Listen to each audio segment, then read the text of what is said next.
Aujourd'hui, on va parler nutrition avec les collations en musculation. Je vais t'expliquer ce qu'est une bonne collation et te donner des exemples concrets. Salut, c'est Nico et aujourd'hui je vais te parler un peu plus de la nutrition et notamment des collations. Alors déjà, qu'est-ce qu'une collation? C'est tout simplement quelque chose que tu vas manger en dehors de tes repas. Et il va y avoir deux grands types de collations. Le premier grand type de collation, c'est les collations que tu vas prendre après ton entraînement, qui vont jouer un rôle un peu particulier, donc on va en parler à part. Et le deuxième grand type de collation, ça va être plus les collations que tu vas manger quand tu vas avoir faim, que ce soit après le matin, l'après-midi, entre tes repas, le soir, parce que c'est important de jamais rester sur ta faim. Si tu as faim, c'est a priori que ta diète, elle est pas bonne.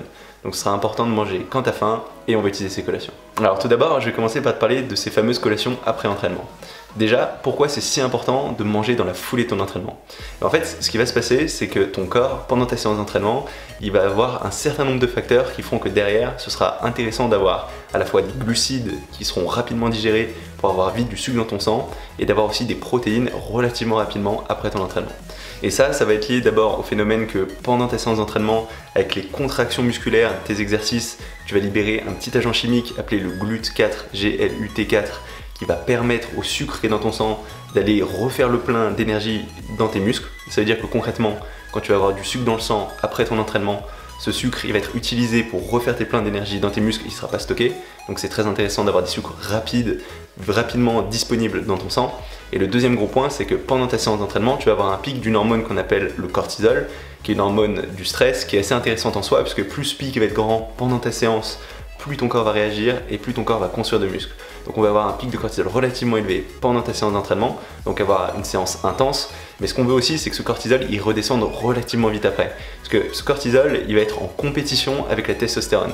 Parce que l'élément chimique qui permet de construire le cortisol, c'est le même élément chimique, celui qui permet de construire la testostérone. Donc quand ton taux de cortisol il va être élevé, tu vas avoir du mal à avoir un bon taux de testostérone. Or la testostérone, c'est une hormone incontournable pour réussir à construire du muscle. Donc on veut faire baisser ce cortisol rapidement dans la foulée de cet entraînement. Et une bonne façon de faire ça, c'est d'avoir un apport en protéines le plus rapidement possible. Ça va avoir un effet anabolique, ça va faire baisser ce cortisol et ça va aider ta testostérone à repartir. Donc il va y avoir ces deux grands points. Essayer d'avoir des sucres rapides juste après ton entraînement et rapidement derrière, essayer d'avoir des protéines. Et pour faire ça, on va tout simplement prendre une collation dans la demi-heure, dans l'heure, juste après cet entraînement. Donc un truc très typique, ça peut être de prendre des raisins secs, des figues, ou même des abricots secs, des choses qui vont passer rapidement dans ton sang, mais qui vont être quand même d'une bonne qualité. On préfère ça à des sucreries, qui sera quand même moins bien. L'intérêt de ça, c'est que ça va être rapidement digéré, ça va vite passer sous forme de sucre dans ton sang, et ton corps va pouvoir s'en servir pour refaire le plein dans le glycogène de tes muscles, dans les réserves d'énergie de tes muscles. Donc ça, c'est pour la partie sucre. Pour la partie protéines, il suffit juste que tu aies une source de protéines, si possible avec pas trop de gras, sinon ce sera plus long à digérer, ce sera un petit peu moins rapide, un peu moins vite à disposition pour ton corps. Donc par exemple avoir une boîte de thon ou un peu de poulet juste après ton entraînement, ce sera pas mal. Donc moi ce que je te conseille de faire, c'est par exemple essayer juste après ton entraînement quand tu es encore à la salle de sport, de manger peut-être 50 grammes de ces raisins secs, figues, abricots secs, et ensuite de rentrer chez toi, essayer d'avoir rapidement un repas où tu as surtout de la viande et peut-être un petit peu de légumes autour, en essayant de ne pas mettre trop de graisse, pas de mettre trop d'huile, pour que ce soit digéré rapidement et que ton corps puisse avoir ses protéines rapidement à disposition. Donc en soi, pour cette collation après entraînement, on essaiera d'avoir le plus vite possible ces glucides qui passent vite dans le sang et ces protéines. Moi ce que j'aime bien faire, c'est découper un petit peu les deux. Ça veut dire avoir très rapidement les glucides qui passent vite dans le sang juste après mon entraînement. Donc par exemple, je vais prendre un Tupperware avec mes raisins secs que je vais manger sur place. Puis ensuite, je vais rentrer chez moi et le temps de rentrer chez moi, j'aurai commencé à digérer en grande partie ces sucres rapides. Et là, chez moi, je vais faire un repas avec surtout de la viande, un peu de légumes, pas trop de graisse, pour avoir les protéines dans la foulée. Parce que en ayant ces choses un petit peu séparées, ton corps il va digérer un peu plus rapidement que si tu mélanges les deux. Après, si c'est pas pratique pour toi de faire ça, tu peux très bien mélanger les deux en même temps. Ou à la rigueur, ce que tu peux faire, c'est prendre juste tes glucides, puis plus tard faire un shaker de protéines quand tu as le temps dans l'après-midi. Mais à la rigueur, le plus important sera vraiment d'avoir tes glucides, les protéines, ce sera peut-être pas aussi important de les avoir vraiment dans la foulée. Et certes, ça peut paraître contre-intuitif, parce que à peu près partout sur le web, tu vas lire que c'est important d'avoir tes protéines juste après ta séance. Mais dans la pratique, de ce que j'ai observé, et même de ce que disent pas mal de coachs un peu réputés, c'est pas forcément si évident. Et si aujourd'hui tu as vraiment une emphase qui est mise sur ce côté protéines juste après l'entraînement, c'est aussi en grande partie puisque la plupart des personnes qui vivent du fitness sur internet vendent des protéines. Donc Moi, mon point de vue là-dessus, c'est bien d'avoir les deux. Essaye surtout d'avoir ces glucides dans la foulée de ton entraînement. Si tu peux avoir les protéines aussi pas trop longtemps après, c'est une bonne chose. Donc voilà, ça va être tout pour ce grand type de collation qui est assez important à avoir, qui t'aidera à récupérer plus vite et à progresser plus rapidement. Ensuite, le deuxième grand type de collation, c'est les collations que tu vas prendre quand tu as faim dans ta journée, en dehors de tes repas. A priori, si tu as une bonne diète, tu ne devrais pas avoir ces problèmes le matin. Parce que normalement, ton petit déjeuner, c'est un repas où tu vas manger le plus dans ta journée. On essaye d'avoir un maximum de calories tôt dans sa journée. Donc si par exemple, tu as faim à 10-11 heures, c'est probablement que tu n'as pas assez mangé le matin. Ou, ce qui arrive assez souvent, c'est que tu as mangé trop de sucre le matin. Parce que si tu commences ta journée en mangeant trop de choses sucrées, donc que ce soit du jus d'orange ou des tartines avec du miel ou même juste du pain blanc, derrière, ça va entraîner un pic d'insuline qui fait que ton corps il va avoir tendance à stocker, mais aussi que rapidement tu risques d'avoir un crash, donc l'énergie qui va s'effondrer et tu vas avoir faim à un moment. Donc ça va pas être suffisant pour faire un bon petit déjeuner. Même ce que je te conseille de faire, c'est éviter tous ces glucides le matin et plutôt avoir des bonnes graisses, des protéines. Parce que quand tu te réveilles le matin, ça fait plusieurs heures que tu n'as pas mangé et du coup la première chose que tu vas manger, ça va directement impacter comment ton corps va réagir au fil de ta journée. Et si tu manges des glucides, tu auras plus tendance à stocker dans le reste de ta journée. Donc plutôt essayer d'avoir des bonnes graisses et des protéines le matin, c'est une bonne façon de faire.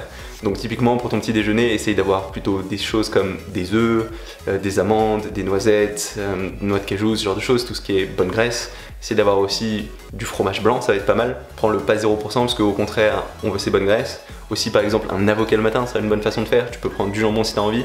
Je sais que c'est pas habituel pour la plupart des personnes, mais c'est une très bonne façon de faire. En plus, tu verras, même juste en rajoutant 2 œufs, tu n'auras jamais faim le matin. Donc a priori, la collation du matin, elle devrait pas être nécessaire. Par contre, si tu es quelqu'un d'actif, il y a fort à parier que vers 16, 17, peut-être 18 heures, tu vas commencer à avoir faim. Et là, il ne faudra pas attendre, il ne faudra pas essayer de combattre la faim, il faudra manger quelque chose. Parce que dis-toi que lutter contre la faim, c'est jamais quelque chose de productif. Peut-être que tu vas réussir à le faire quelques jours, mais au bout d'un moment, tu vas finir par craquer. Et en général, quand tu craques, tu vas pas manger des choses saines, tu vas manger des choses un peu dégueulasses qui vont avoir tendance à te faire grossir. Donc au contraire, prends le temps de manger, de prendre une collation, définis un moment quand tu as faim, et comme ça, tu arriveras à plus facilement contrôler ce que tu manges, avoir de la qualité, et ce sera plus facile pour toi pour progresser. Alors, qu'est-ce qu'on veut d'une bonne collation? Et bien en fait, une bonne collation, ça va avoir 2 grands rôles. Le premier grand rôle, ça va être de te couper la faim, avoir un effet de satiété qui fait que derrière, tu vas pouvoir supporter le reste de ta journée sans être sur ta faim. Le deuxième point, c'est qu'une bonne collation, elle doit aussi t'apporter de l'énergie. Et pour remplir ces 2 critères, on va avoir un certain nombre de choses auxquelles on va devoir faire attention. La première chose, c'est éviter tout ce qui est sucré. Parce qu'en fait, quand tu manges quelque chose de sucré, qui va vite passer dans ton sang, tu vas avoir un pic d'insuline. L'insuline, c'est une hormone qui est essentielle pour ton corps pour utiliser le sucre qui est dans ton sang, parce que tout glucide que tu vas digérer, au bout d'un moment, il va passer sous forme de sucre dans ton sang une fois qu'il est digéré. Et pour utiliser ce sucre, pour que ton corps puisse en servir comme source d'énergie, tu vas avoir besoin de cette insuline. Et le problème, par contre, c'est que quand tu as trop d'insuline d'un coup, cette insuline, elle va devenir moins efficace et tu vas avoir tendance à stocker. C'est ce qu'on appelle devenir insulino-résistant. Bon, ça c'est très simplifié, mais c'est à peu près l'idée. Ça veut dire qu'on ne veut pas d'aliments qui vont être digérés trop rapidement. Et ça va être le problème avec les choses sucrées, c'est que ça va être digéré très rapidement et que du coup, certes, tu vas avoir un pic d'énergie sur le moment, tu vas retrouver de l'énergie, mais comme on va avoir ce problème d'insulino-résistance, assez rapidement, tu vas avoir tendance à stocker ces sucres et ton niveau d'énergie va redescendre d'un seul coup. Donc au contraire, on veut plutôt des choses qui vont être utilisées progressivement par ton corps et qui vont donner de l'énergie à l'échelle de plusieurs heures, sur le long terme. Et ça, une bonne façon de l'avoir, c'est avec des bonnes graisses. Donc typiquement, tout ce qui est amandes, noisettes, noix de cajou, toutes ces choses-là, ce sera très bon. C'est des choses qui vont t'apporter de l'énergie et qui vont t'apporter de l'énergie sur le long terme. Donc c'est vraiment ce qu'on va rechercher. Après, si aujourd'hui tu es habitué de manger pas mal de glucides, pas mal de pain, pas mal de choses sucrées, si tu manges que ça, tu risques d'avoir du mal à faire remonter rapidement tes niveaux d'énergie. Donc ce que tu peux faire à la limite, c'est mélanger ces bonnes graisses avec des choses un peu sucrées, mais là encore de qualité. Donc ça peut être des raisins secs, des abricots secs, des figues, c'est des choses qui vont très bien passer. Donc c'est l'idée qu'il faut avoir en tête quand tu abordes ces collations, c'est que ça doit être surtout des bonnes graisses et à la rigueur un petit peu de sucre pour t'aider à avoir un petit pic d'énergie sur le moment. Mais on veut pas trop de sucre, sinon tu vas refatiguer dans la foulée et tu vas avoir tendance à stocker. Et en plus, ces bonnes graisses, ça va avoir un fort effet de satiété. Donc quand tu vas manger ces amandes, noisettes, tout ce genre de choses, ça va avoir tendance à réduire sensiblement ta faim. Alors que ce ne sera pas le cas avec les glucides. Au contraire, les glucides, plus tu vas en manger, plus tu vas avoir faim. Et ça, c'est probablement quelque chose que tu as déjà observé. Ces moments où tu as mangé copieusement un midi ou un soir et quelques heures seulement après, tu te retrouves à avoir encore faim. Et bah c'est probablement parce que dans ce que tu as mangé, il devait y avoir de ces glucides qui ont été digérés rapidement et qui du coup vont te redonner faim peu de temps après. Donc c'est important de surtout te reposer sur les bonnes graisses quand il s'agit de ces collations. Ensuite, le deuxième gros point concernant ces collations, c'est qu'il faut prendre le temps de les faire. Ça veut dire qu'il ne faut pas essayer de grignoter sur le côté, il ne faut pas les rusher, il faut vraiment que tu prennes le temps de te poser et comme ça, ton corps il aura plus conscience que tu es en train de manger et tu auras un plus fort effet de satiété. Et c'est pas du tout anodin. Tu peux pas faire quelque chose entre deux tâches par exemple. Il faut que tu prennes le temps de t'asseoir, si possible que tu aies une boisson, donc par exemple ça peut être un café, un thé. En plus, ça va aider à remplir ton estomac, tu auras un plus fort effet de satiété plus rapidement et que tu prennes vraiment le temps de manger. Puisque cette sensation de faim, elle est très mentale. Et si tu prends pas le temps de te poser, si tu prends pas le temps nécessaire pour manger, ton corps il va avoir du mal à avoir cette sensation de faim. Donc se poser et avoir cette boisson, ce sera un point très important sur ces collations. Alors concrètement, à quoi ça va ressembler? Il y a une première collation que j'aime beaucoup, ça va être tout simplement de se reposer surtout sur tout ce qui est noix, noisettes, amandes, noix de cajou. C'est facile à transporter, il suffit que tu prépares ça le matin et tu l'auras facilement avec toi au moment où tu as faim. Donc typiquement, moi ce que j'aime bien faire, c'est prendre 40 grammes d'amandes. Ce sera avec un thé, en général un thé vert. Et si tu fais partie de ces personnes qui ont l'habitude de manger des choses sucrées, là encore, tu pourras rajouter par exemple des raisins secs, des abricots secs. Mais essaye de pas trop en abuser. Après, un deuxième bon type de collation, par exemple si tu es chez toi, ça peut être un avocat. Il va y avoir plein de bonnes graisses et ça devrait vraiment te caler. Une autre option, ça peut être de prendre 200 g de fromage blanc. Là encore, il ne faut pas prendre du fromage blanc à 0%, on veut les bonnes graisses. Et tu pourras rajouter, si tu veux, ces fruits secs si jamais tu as vraiment un gros coup de barre. Sinon, tu peux aussi opter pour du fromage, par exemple 30 g de fromage, parce que là encore, tu vas avoir des protéines et des bonnes graisses, avec à chaque fois un fort effet de satiété. Si possible, essaye de pas trop abuser du pain, parce que le pain ça va être des glucides qui vont être digérés relativement rapidement, donc il vaut mieux pas trop en prendre. Essayez plutôt d'avoir ce fromage nature, ce sera une meilleure option. Dans ce même ordre d'idée, tu peux aussi opter pour 2 œufs, puisque dans ces œufs, tu auras là encore des bonnes graisses, notamment dans le jaune, mais aussi pas mal de protéines. Donc surtout si tu as du mal à avoir ton quota de protéines sur la journée, ça peut aider. En plus, ça va avoir un fort effet de satiété et normalement, après ces 2 œufs, tu devrais plus avoir faim. Et la dernière option dont je vais te parler, c'est une option que j'aime beaucoup, qui est peut-être un peu plus contraignante, mais si tu es chez toi, tu peux la mettre en œuvre sans aucun problème. C'est opter pour des sardines à l'huile. Et ce que j'aime bien faire, c'est mélanger ces sardines à l'huile dans un bol avec des haricots verts, mettre quelques graines, par exemple des graines de courge, mettre du sésame, mélanger tout ça, bien verser toute l'huile qui est dans la conserve des sardines dans ce bol, mélanger et ça fait une super collation qui est prête relativement rapidement.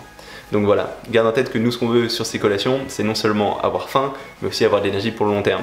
Et c'est avec ces bonnes graisses, en essayant de ne pas avoir trop de sucre, qu'on va y arriver de la meilleure façon possible. Et encore une fois, si aujourd'hui il y a des moments où tu as faim dans ta journée, faut pas hésiter à les manger. Ce qui compte, c'est la qualité, pas la quantité de ce que tu manges. Et si à un moment tu as faim, tu peux opter pour n'importe laquelle de ces collations, je peux t'assurer que ça te fera pas grossir. Donc n'hésite pas à te lancer là-dedans et évite surtout tout ce qui est sucré. Voilà, ça va être tout pour cette petite vidéo sur les collations. Si jamais elle t'a plu, n'hésite pas à mettre un petit commentaire. Tu peux aussi mettre un petit pouce bleu. Si t'es pas encore inscrit à ma chaîne YouTube, n'hésite pas à le faire. Je mets des vidéos chaque semaine, régulièrement. Donc comme ça tu sauras quand elles sortent. Et du coup on se retrouve très rapidement pour une prochaine vidéo. Salut!